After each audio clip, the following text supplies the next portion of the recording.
Here with analysis is Mark Meadows, former chief of staff to President Trump, and Riley Gaines, OutKick contributor.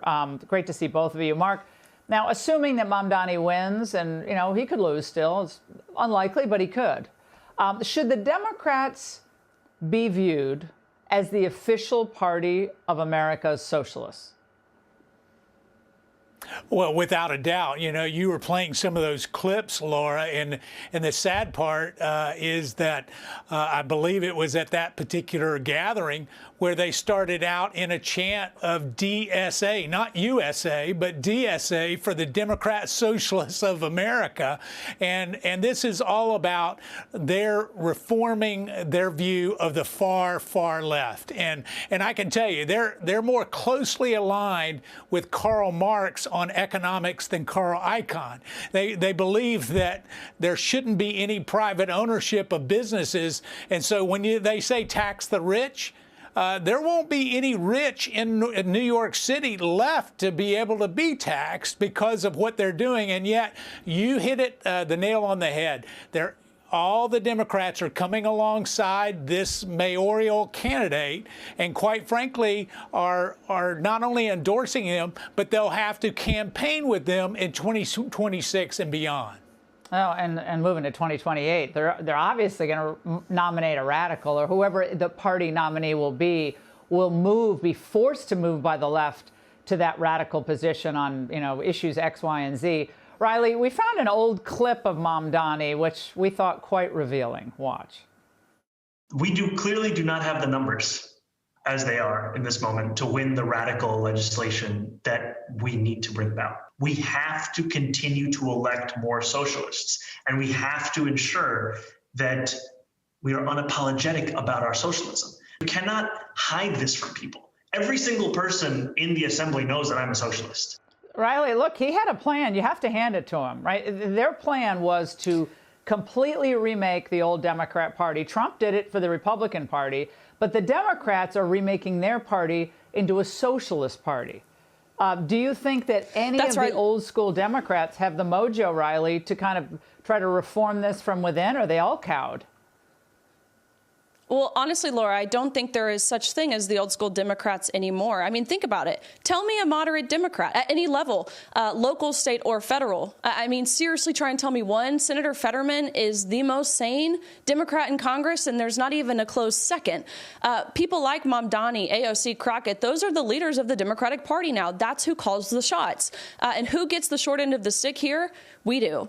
The American people, taxpayers, and right now specifically, it's military members, it's TSA workers, it's the 41 million Americans who receive SNAP benefits. They get the short end of the stick because the Democrats have voted 12 times to keep the government closed and shut down because they care more about illegals receiving health care free in this country than they do about Americans. So to be honest with you, Laura, no, I don't think we'll see reform here. I think we will continue to see them double down because, number one, either they're too ignorant, they're too prideful, or they're too evil to recant from their previous positions and voting records.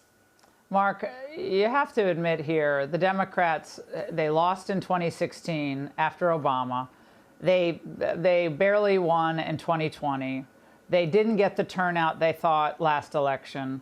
They go socialist now. Are they going to have to lose one or two more significant elections, either the midterms and then the presidential, to then do like 1992 and move to the middle with Bill Clinton? Is that what it's going to take here, a real drubbing successive times? Well, it will, because they're continuing to look for those far left candidates. And in those primaries, and to Riley's point, the Democrat primaries, you've got to be to the left of the left in order to actually get the nomination. And so they're going to have to lose in the midterms. That won't be as strong because of the gerrymandering that has taken place in Illinois and Connecticut and other states in New England. But they will have to lose again.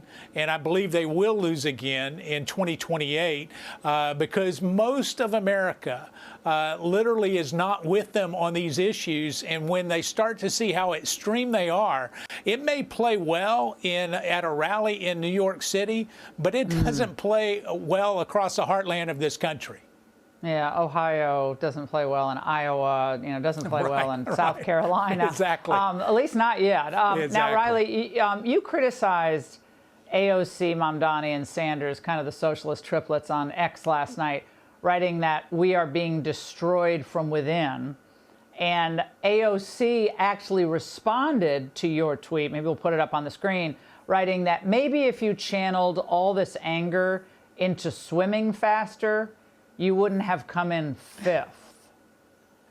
Wow. Riley, I responded to that saying, wait, what Division I sport did AOC play? Was that mixology varsity letter she got? I'm not sure what she did in sports, but your reaction to her petty tweet.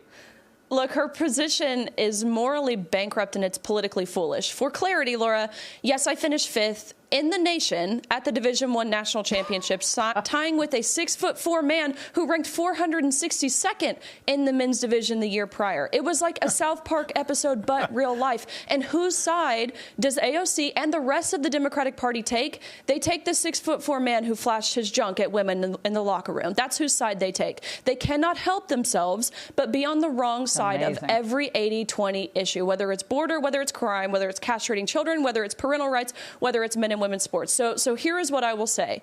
I want to honestly challenge AOC to a debate. She can defend socialism. I will defend capitalism. She can defend removing God. I will defend embracing a biblical worldview. She can defend child sacrifice. I will defend the sanctity of life. Any of the radical, insane Democratic policies and platform that they stand for, I will debate the opposite. I'm challenging AOC to adhere. I thought you were going to challenge her to like a freestyle, 100 freestyle or something. I'm like, that's not that too. That's an unfair fight. Or a fair fight to her is putting a man in the pool. Yeah, no, you could wear like 100-pound weight and challenge her to it. That would be fair, actually. Mark and Riley, both of you, thank you so much. Hey, Sean Hannity here. Hey, click here to subscribe to Fox News YouTube page and catch our hottest interviews and most compelling analysis. You will not get it anywhere else.